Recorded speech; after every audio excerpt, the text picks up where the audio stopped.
Oi, tudo bem aí desse lado aí? Espero que sim. Hoje nós vamos fazer uma mudança significativa nas nossas reflexões filosóficas, porque nós vamos sair da Idade Média. Dê tchau para ela. Tchau, Idade Média. Agora vamos falar de renascimento e modernidade. E bicho, tem mudança aí, hein? Não é só na filosofia, é em tudo, né? No modo de vida das pessoas, na maneira do ser humano encarar o mundo, na ciência, na arte, na própria religião, né? Pensa aí a reforma protestante. Então vamos lá. Como diria o Sheldon, do Big Bang Theory, tudo começou na Grécia Antiga, né? Foi lá que a gente veio com essa história de buscar verdades, encontrar verdades, e aí você sabe que o Platão falou algumas coisas que nós entendemos como verdades, o Aristóteles também. E isso ficou durante a Idade Média. Só que vamos tentar entender isso aqui por partes, tá? Funcionou assim, ó. Lembra que eu falei para você que lá na patrística o cristianismo retomou Platão e na escolástica foi retomado o pensamento do Aristóteles. Vamos pensar um pouquinho aqui na patrística, tá? Houve assim, Deus é bom, né? E nós aqui somos representantes desse bem aqui na Terra. Deus é a verdade, nós somos representantes da verdade. Lembra que no outro vídeo eu disse para você que nem tão boa a igreja se apresentou assim e começou a cair em contradição, e daí tem os árabes, né, que vieram com o pensamento aristotélico, a igreja precisou juntar tudo isso, certo? Eu falei para você de uma classe importante que surgiu, que era a classe dos burgueses, lembra? Vamos parar nisso um pouquinho, ó, funcionava assim. Lá na Idade Média, a gente tinha 3 classes bem, né, estamentais, que era assim, camponeses, nobreza e clero. Não se passava de uma para outra, né? Então, quem tinha terra era o nobre e o clero, mas quem trabalhava na terra era o camponês, certo? E aí, a gente tem alguns problemas ao longo da história, que esse sistema de feudos, pensa assim, eu sou nobre, tá? Eu olho para você que é padre e digo assim, que é pastor, que é padre, que é papa, você vai trabalhar na tua terra? Ele fala, eu carpinar nunquinha. Aí eu digo, eu também não vou. O que nós vamos fazer? Tem uma galera aqui que não tem terra. Sabe o que eu vou fazer com essa galera aqui? Eu vou pegar meu pedaço de terra, dar um pedacinho para cada um deles, eles trabalham, produzem e me pagam uma parte do que produz. Esses pedaços eu chamo de feudos, certo? Eu sou o senhor do meu feudo e cada um trabalha aqui. Então funcionava assim. Aí esse modelo feudal ele começou a sofrer alguns problemas, né? A gente sabe, né? Teve pestes durante a Idade Média, né? Teve uma série de problemas, mas imagine assim, ó, eu aqui sou camponês, eu trabalho para você, eu fico doente, eu não consigo produzir, você vai cuidar de mim porque você é bonzinho, você vai me tirar do seu feudo e vai colocar outro lá, e problema é meu, problema meu, eu vou pro feudo vizinho? Não vou, eu vou ficar ali entre meio um feudo e outro, que ninguém quer cuidar de mim, né? Eu vou entre um feudo e outro, eu não sobrevivo mais. Os nobres, na luta deles por terra e mais terra e mais terra, eles entraram em guerras, e a coisa foi complicando ali na Idade Média. Então, quando você, que é o burguês, tá ali naquele pedacinho, né, entre um feudo e outro, você tem nobre passando de um feudo para o outro em busca de terra. Você tem o exército da igreja passando de um feudo e outro nas cruzadas atrás de da Terra Santa, para retomar o controle da Terra Santa. E você tá ali no meio.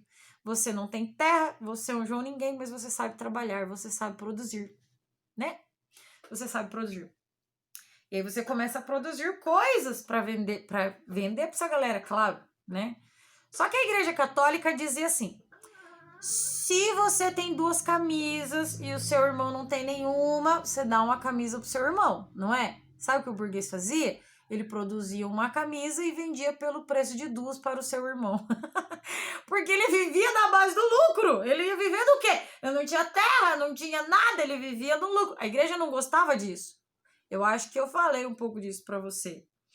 E é muito importante quando a gente fala de modernidade retomar aí a burguesia, porque ela passa a financiar uma série de coisas que representam a mudança com o modelo antigo, com o modelo feudal, né? Você pensa lá, a prensa tipográfica do Gutenberg, né? Quando eu expliquei para você, você pensa que vários dos escritos durante a Reforma Protestante, eles foram entregues para a galera porque alguém financiou. Você sabe que vários estudos foram feitos a partir dos livros que a igreja não gostava muito porque alguém financiou. Essa classe é muito importante para essa mudança. E por que ela tinha interesse em financiar isso? Porque, ó, veja bem, eu tenho dinheiro, eu enriqueci, eu tenho muito dinheiro. Eu era aquele camponês, mas agora eu sou burguês. Só que eu não sou bem visto porque eu não sou nobre, nunca vou ser, não tenho títulos, não venho de família nobre. Eu não posso comprar terra. Eu não estou interessada nesse modelo feudal, onde as coisas vêm assim, um Deus manda pela igreja dizendo você é nobre, você, né, o rei, você tem esse aí de descendência nobre, porque tem reis e tal, e você não, você é um Zé Ruela, você não vai ter nada, você nunca vai poder comprar terra, você não vai... Não! E aí a gente começa a lutar por liberdade, né? Liberdade para ter posses, todo mundo é igual, igualdade, liberdade, fraternidade, né? Por que só o fulano pode comprar terra? Por que só o fulano é nobre? Não, nós somos todos iguais. Por que ele tem mais direito do que eu? Nós pertencemos à mesma espécie, somos seres humanos. Nós temos um foco daquilo que era dado para aquilo que passa a ser agora transformado pelo homem. Certo? Certo? E aí, quando a gente fala nós estamos falando do modelo histórico-econômico. Quando a gente fala de ciência, a gente tinha as teorias também do Aristóteles ali na escolástica. A partir do século XII ali para frente, a gente tem as teorias do Aristóteles como sendo dadas pela igreja. Só para você saber aí meio por alto, o Aristóteles defendia que a Terra era o centro do universo, junto com o Ptolomeu, e que a Lua era uma esfera perfeita e brilhante, e a igreja defendia isso. Quando Galileu fez a luneta e ele olhou para a Lua, ele viu que ela não era brilhante, bonitinha e perfeita, e ele descobriu que a Terra não era o centro do universo. Lembra que eu disse lá na patrística que Deus era a verdade e a igreja católica era quem falava a verdade? Mas aquilo que a igreja católica estava dizendo não era a verdade, porque a Terra não era o centro do universo. E o Galileu podia provar. Guarda isso para o Renascimento e para a modernidade. Ele podia provar. Então, a partir de agora, nós só queremos conhecimentos que podem ser submetidos a testes, que podem ser comprovados, que podem ser testados, que podem ser verificados. O Aristóteles dizia que o universo era finito, tinha fim. Nós éramos o centro, então tudo estava sob o nosso controle. Nós no meio, tem um final, tem um começo, que é em nós, inclusive, né? E tá tudo controlado. O Galileu disse, não tem, não tem fim, nós estamos soltos aqui, não somos o centro desse sistema solar, tem milhões de sistemas. E aí? E aí que verdades, quando a gente pensa em verdades, como Platão e o Aristóteles pensavam, a gente não vai aceitar mais na modernidade, não. Agora eu quero falar e eu quero verificar aquilo que se diz. Eu quero submeter a testes aquilo que eu digo. Eu quero olhar para a natureza e eu quero falar de algo que existe na natureza, mas de uma maneira quantificável, matematizável. O Galileu fez isso, né? O Aristóteles explicava assim na física dele, por alto, a gente vai se concentrar nisso ano que vem. O Aristóteles dizia que explicava por que um corpo caía. Ele dizia assim, porque tem um lugar natural no universo, lembra? Que tudo tinha um lugar natural, tudo cumpria uma finalidade? Pois é, o Galileu diz assim, Não quero saber por que um corpo cai. Eu quero descrever a queda. E eu vou descrever, não quero saber por quê, eu vou descrever. E eu vou descrever em forma matemática. Lembra que você estudou velocidade inicial, velocidade final? Você não estudou isso? E isso não é traduzível matematicamente? É assim que é. Só sei que é assim, né? Que as coisas são assim. Porque é assim, não sei, só sei que é assim. E aí a gente tem uma nova maneira do homem olhar para as coisas. De não aceitar mais verdades que vêm de cima, que são só faladas e que não podem ser comprovadas. Lembra que eu disse para você que lá na Grécia Antiga, lembra quando a gente teve as nossas primeiras aulas de mitologia? Eles olhavam para a natureza e diziam que a natureza era Deus. Eles olhavam para o mar e falavam: fantástico é Deus, Poseidon. Eles olhavam para a terra e diziam: fantástico é Deus, a Gaia. Lembra? Então a natureza estava relacionada a algo divino. Aí, quando a gente chega na Idade Média, a natureza é a criação de Deus. Também está relacionado ao divino. Agora, quando a gente olhou e entendeu que a natureza pode ser matematizável, quantificável, sabe o que é a natureza? É um objeto que eu uso, que eu descrevo, que eu entendo e uso em benefício próprio. E aí a gente tem uma mudança significativa. Eu não quero mais conhecer por conhecer. Lá na Grécia Antiga era assim, na Idade Média era assim. Eu quero conhecer para entender o mundo. Agora aqui não. Eu quero conhecer para modificar o mundo ao meu favor. Um exemplo que eu gosto de usar é assim. Lembra que lá no Egito, então, você constrói toda uma cidade, você constrói todo lugar em volta de um rio. Agora a gente desvia o curso do rio para nos favorecer. Eu passo a instrumentar a natureza.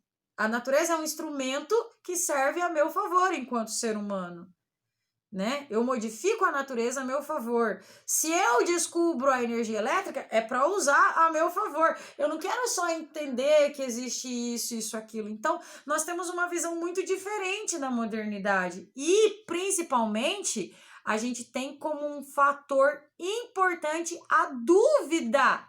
Duvidar de tudo aquilo que é posto para nós, sem que antes haja um questionamento, sem que isso seja submetido a testes, certo? E aí, como um dos grandes exemplos desse período, nós temos duas correntes filosóficas que vão surgir aí, novidade para a filosofia, que é o racionalismo e o empirismo. Quando eu falo de corrente filosófica, eu estou falando de uma linha de pensamento que corre na sociedade, tá? A corrente do racionalismo é assim: eu posso confiar naquilo que vem da minha razão. A minha razão. Primeiro eu chego a uma conclusão, depois eu testo, certo? Eu tenho aqui algo da minha razão, que a minha razão compreende, lanço uma teoria, depois eu vou testar essas teorias.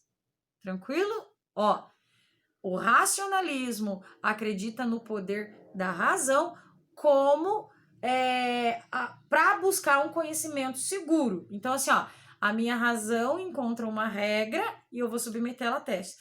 O empirismo, não.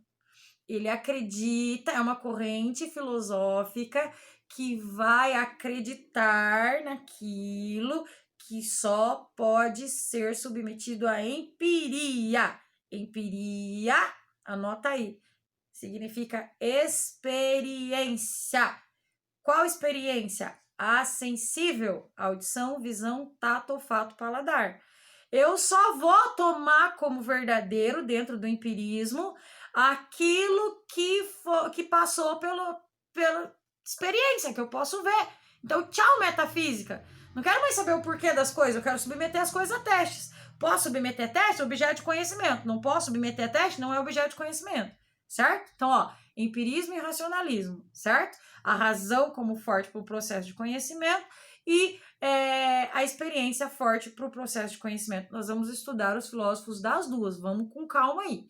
Nós vamos começar no racionalismo com um cara chamado René Descartes. Escreve-se Descartes. E você pode ler Descartes, tá? Nós vamos falar isso no outro vídeo. Beijo!